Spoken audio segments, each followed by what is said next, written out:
Avez-vous déjà crevé à vélo? Ah oui. Oui. Et vous avez été capable de réparer la roue? Bah oui, oui, Oui. oui, oui, Vous, pas de problème. vous sauriez réparer ça? Oui, pas de problème, oui. Bon, on va dire.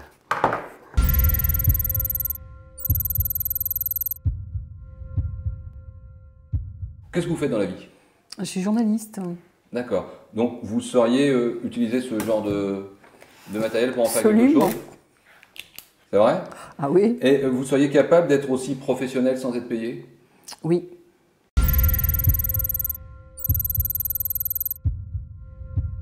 Est-ce que vous pouvez me servir un verre, s'il vous plaît? Bien sûr, avec plaisir. Ah bah, allons-y. Et vous pensez que vous pourriez faire la même chose avec du café, du thé Pourquoi pas, il n'y a pas de raison, hein, il n'y a rien qui change.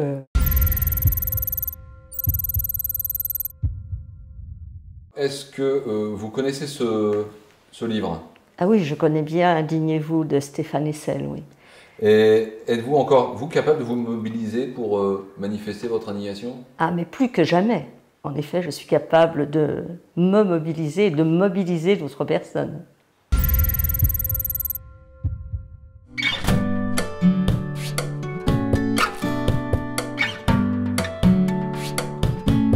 Donc, quelques éléments de contexte. En fait, les entreprises, les organisations, les associations, vous le savez, sont à la recherche de compétences de plus en plus pointues.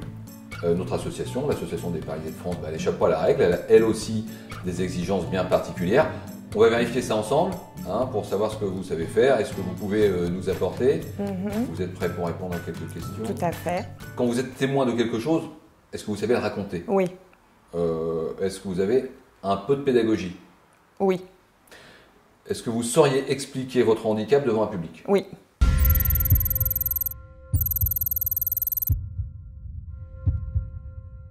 Savez-vous utiliser des enveloppes postales? Bien sûr, oui. Oui, Oui. oui. Vous sauriez me montrer comment vous mettez sous pli tout ça? Bien sûr, oui.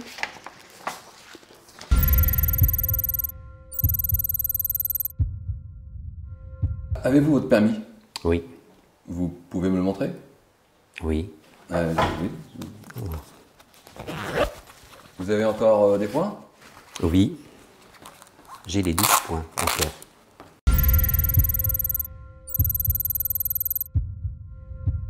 Seriez-vous à l'aise pour parler à un public d'enfants ou un public d'adultes de quelque chose que vous connaissez bien? Tous les sujets que je connais bien, je pense qu'il n'y a pas de problème.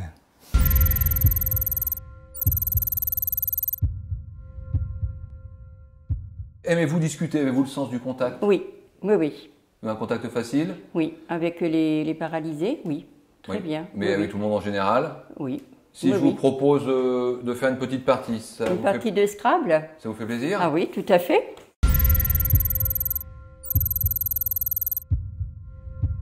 Tout d'abord, est-ce que vous savez vous habiller seul? Oui, Vous savez boutonner un manteau, Oui. une fermeture éclair. oui, Sauriez-vous aider quelqu'un à s'habiller? oui. Oui, Sûr? oui, oui. Justement, j'ai besoin d'un petit coup de main pour mettre mon manteau. Ah ben, Oui. pas de souci. Merci.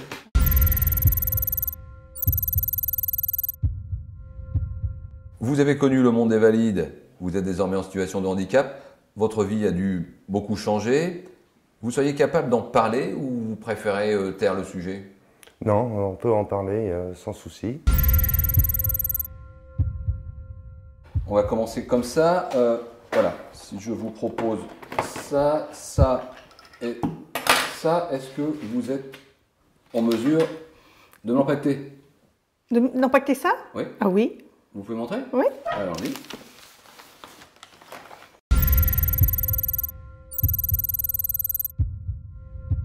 Est-ce que cet ouvrage vous dit quelque chose? Et est-ce que vous êtes capable Oui. vous êtes capable de vous mobiliser pour manifester votre indignation? Ah, tout à fait, ah oui. Oui, parce que il y a eu beaucoup de paroles. Maintenant, il faut passer aux actes. Je vous ai pas déjà vu quelque part, vous ne serez pas footballeur? Hein? Non, je suis l'animateur officiel des Chamois-Niortais. D'accord, ok. Le speaker. Voilà. Donc, vous sauriez utiliser cet oui, objet oui, sans problème, s'il est allumé, bien sûr.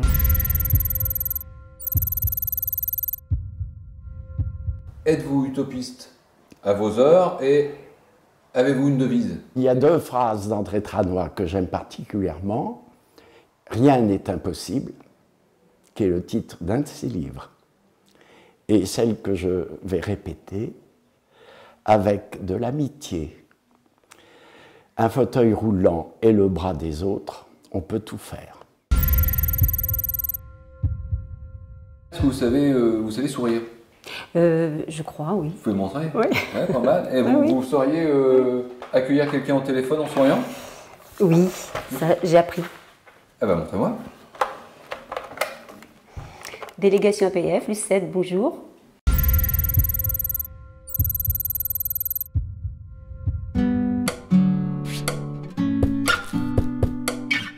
Accompagner des personnes handicapées pour la piscine, ça nécessite une formation médicale? Non. Aucune? Non. Et vous y arrivez quand même? Avec le recul, oui, avec l'expérience, oui. Naturellement, hein, on se prête au jeu, on est à l'écoute surtout, et voilà, ça se déroule de fil en aiguille, et que voilà, on essaie de on s'adapte. C'est à nous de nous adapter. Là, on se déshabille complètement, je veux dire, on se déshabille et on s'ouvre aux gens face à nous. Quand vous venez bénévolement faire du bricolage pour l'APF, vous ne vous dites pas que vous avez suffisamment déjà à faire à la maison? Non. Qu'est-ce que ça vous apporte? On voit beaucoup de monde pour commencer. C'est ce qui me manque, de voir du monde. Et le fait que ce soit des personnes en situation de handicap, ça vous apporte pas de tristesse ou de... Non, non, au contraire. Avec eux, je suis bien. Est-ce que ça vous gêne quand on vous demande comment ça s'est passé, ce que vous avez comme type de maladie, ou quand un enfant vous pose une question la plus simple du style comment vous faites pour vous habiller? Non, ça me gêne pas. Ça me gêne pas du tout. On me demande souvent ce que c'est comme maladie. Donc, du coup, je leur explique à peu près, grosso modo, ma maladie. Mais non, ça me gêne pas du tout. Comment vous participez à l'activité de l'association? Eh bien, en fait, on intervient dans les écoles où on explique aux enfants les difficultés qu'on rencontre dans la vie courante. Ce qu'on essaye de leur faire passer aujourd'hui, c'est qu'une personne handicapée est tout à fait capable de faire les activités comme du sport, avoir des enfants, être mariée. En fait, on était intervenu dans l'école de ma fille, et aujourd'hui, quand j'emmène ma fille à l'école, du coup, il y a une place handicapée, et souvent les parents prenaient la place handicapée, et aujourd'hui, les enfants disent non, tu ne prends pas la place, il y a la maman à Leslie qui va déposer Leslie à l'école, donc du coup, voilà. On est tout de suite à l'aise. En plus, au niveau de l'association, il n'y a pas de différence. Ça permet aussi de relativiser justement les gens qui sont en situation de handicap et qui pourraient, à la limite, avoir un regard un peu négatif sur l'extérieur. D'accord. Je pense que tout le monde devrait même le faire, honnêtement. En fait, vous donnez des coups de main à l'APF pour des activités festives.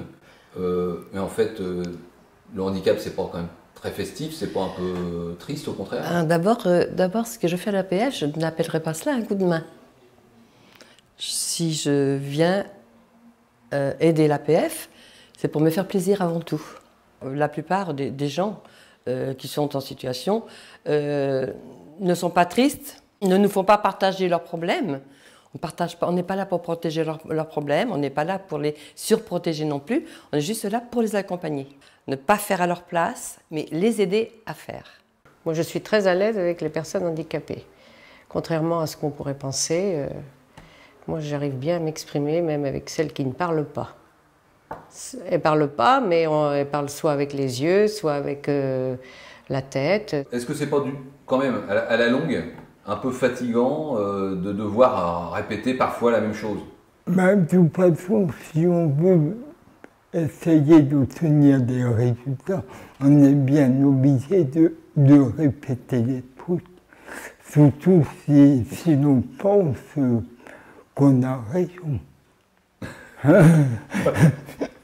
Vendre des billets de tombola ou vendre des peluches pour le compte de l'APF, est-ce que c'est bien différent que de faire la quête? On vend des billets de tombola, puis des nounours, que faire la quête. Je ne me vois pas faire la quête. Enfin, je sais pas, Vous prêtez de votre expérience professionnelle à l'APF, mais vous ne dites pas de temps en temps qu'il y aurait plus intéressant, plus enrichissant à faire ailleurs? Non, absolument pas, parce que mon rôle, c'est d'animer cette course Courir pour aimer la vie, et le fait de rencontrer ces gens-là, qui sont en situation de handicap, c'est absolument exceptionnel. Pendant cette semaine-là où je donne un peu de temps à l'APF, ça me donne une pêche d'enfer, parce que ces gens-là ont une pêche d'enfer, et malgré leur situation de handicap. Et je trouve que c'est une semaine où je revis, où je me remets un petit peu en question, bien sûr, hein, et puis eh bien, on s'aperçoit que les choses de la vie sont très simples avec eux. C'est super, je trouve. La joie et la tristesse, c'est pas lié au handicap. Il y a beaucoup de fausses idées qui sont véhiculées, c'est vrai. Et le handicap n'est pas forcément triste, non, non. Et puis il y a tellement de formes de handicap. On peut faire ensemble plein de choses à des niveaux différents, avec des façons de faire différentes. Est-ce que c'est quelque chose que vous vivez comme une contrainte? Est-ce que c'est quelque non, chose... non. Ah non, si ce serait une contrainte, on ne le ferait pas. Vu qu'on est bénévole, sûrement pas. C'est des gens qui vivent pleinement leur situation et on peut leur donner énormément de choses, à leur apporter énormément de choses, quoi. C'est plus sur l'échange aussi qu'on peut apporter aux autres et s'apporter aussi à soi. Ce qui reste à faire, c'est par rapport au regard. Le regard d'une personne ordinaire sur une personne handicapée, il y a encore beaucoup de travail à faire. Quand vous êtes dans la rue puis qu'on vous regarde constamment de la tête aux pieds, on a l'impression d'être... Une bête curieuse. Voilà. Vous accompagnez des personnes handicapées pour des sorties loisirs, bowling, ciné, sorties en ville, sorties mer. Vous avez une formation d'infirmière? Non, non, pas du tout. Vous y arrivez quand même? Oui, parce que je fais des choses qui ne nécessitent pas une connaissance d'infirmière, quoi. Enfin, je veux dire, on sort, on fait des sorties. Par exemple, si on va au bowling, eh bien, on les accompagne jusqu'aux pistes, et puis on les aide à pousser les boules qui sont quelquefois un peu lourdes. On les accompagne aussi dans sorties en ville pour faire des achats au moment de Noël, par exemple. Faire les magasins. J'ai voulu utiliser autrement les compétences professionnelles que j'avais. Et qu'est-ce que ça apporte en fait sur le plan individuel? Ça occupe ou ça fait plus que ça? C'est plus qu'une occupation. Enfin, en tout cas, en ce qui me concerne. Moi, j'ai découvert un autre univers et puis aussi un regard un peu différent sur la société peut-être et sur ce qu'on peut faire, en tout cas, en direction du handicap. Vous faites de l'accueil à l'APF. En fait, pour résumer, on peut dire que votre fonction, c'est un peu celle d'une assistante sociale? Pas du tout. Non. Moi, je fais de l'accueil téléphonique et donc je reçois les messages qui sont soit pour Virginie, soit pour Maryse. Si je peux, je réponds. Sinon, j'inscris dans le fichier accueil sur l'ordi. Voilà, j'inscris les différents messages que j'ai reçus. Les assistantes sociales, il y a ce qu'il faut, il y a le personnel. Donc non, moi je n'ai pas du tout un rôle d'assistante sociale. Et en quoi les compétences comme les vôtres, par exemple, peuvent aider concrètement? Alors mes compétences de journaliste, je les exerce en fait pour le Zoom, qui est un magazine de liaison interne à l'APF qui paraît 2 fois par an. Donc en fait, j'ai travaillé sur ce Zoom et puis petit à petit, j'ai fait d'autres choses. Et j'ai par exemple animé des débats, animé des assemblées générales et puis j'ai même fait des paquets cadeaux pour Noël. Comment l'association s'y prend? Quels sont les moyens d'action que vous avez? Militer, ça veut dire quoi, militer à l'APF? Ça veut dire contacter les organisations, faire paraître des articles dans les journaux et sensibiliser chez les plus jeunes. Donc vous êtes adhérent à l'APF pour conduire des actions de sensibilisation. N'est-ce pas un peu quand même dévalorisant? Ah non, du tout. Au contraire, très enrichissant quand on rencontre justement diverses personnes. Alors, lors de nos manifestations, tout ça, aussi, on rencontre des valides, ils nous disent comment vous faites. Et quand on leur explique en fait notre état d'esprit, au quotidien comment on vit, comment on s'est adapté avec notre handicap, mais ils n'en reviennent pas. Que tout compte fait, on est heureux. On n'y pense pas, handicap. Aujourd'hui, sur la cause handicapée, on n'a pas suffisamment fait progresser les choses? Je considère que les handicapés ont un rôle pédagogique à jouer dans la société. C'est-à-dire obtenir l'amitié et le respect, quel que soit l'aspect physique, simplement parce qu'on est un humain. Vous êtes militante à l'APF. C'est pas un peu ingrat de mener des combats pour les autres? Non, je ne pense pas que ce soit ingrat, dans la mesure où on mène déjà un combat pour soi personnellement et que quelque part on se rend très vite compte que c'est un combat qui concerne des tas d'autres personnes et qu'il faut au contraire ne rien lâcher. Il faut encore se battre, notamment pour l'accessibilité. Trop de lieux sont encore inaccessibles, malgré la loi de 2005. Seulement 15% des lieux publics sont équipés. Quels sont les combats qui valent le coup d'être menés, par exemple, sur la cause aujourd'hui? Pour nous, l'APF, il y a une grande cause qui est l'accessibilité de tout à tous, mais il y a aussi la demande d'un revenu d'existence décent, il y a aussi le remboursement entier des conséquences du handicap. Voilà, il y a aussi une demande d'un 5e risque de sécurité sociale, qui serait le risque dépendance ou perte d'autonomie. Voilà. Et ça dépasse largement le handicap. De petites choses ont été faites, mais si vous lâchez quoi que ce soit, nos politiques auront vite fait de nous oublier. Et donc à partir de là, non, le combat continue. Il est toujours très difficile de mobiliser des gens, mais il suffit d'être quelques-uns sûrs de ce que l'on doit faire pour que le combat puisse se poursuivre.